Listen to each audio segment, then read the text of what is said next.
नमस्कार मित्रांनो, स्वागत आहे तुमचं माझ्या फर्स्ट मिनी ब्लॉगमध्ये। तुमच्या सर्वांना गुढीपाडव्याच्या व नवीन वर्षांच्या हार्दिक शुभेच्छा। आज मी जात आहे गुढीपाडव्यासाठी माझ्या सासरी।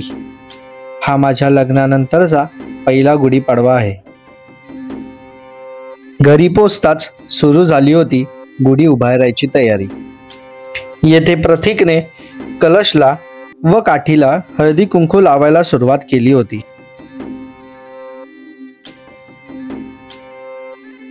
मी त्याला तयारी करायला मदत केली। त्यानंतर आम्ही गुढी बांधून घेतली, मग पूजेला सुरुवात केली। गुढीपाडव्याचा सण आता उभारा रे गुढी, नव्या वर्षाच दिन सोडा मनातली आढी। गेलं साली गेली आढी, आता पाडवा तुम्ही येरा येरा बरी लोभ वाढवा।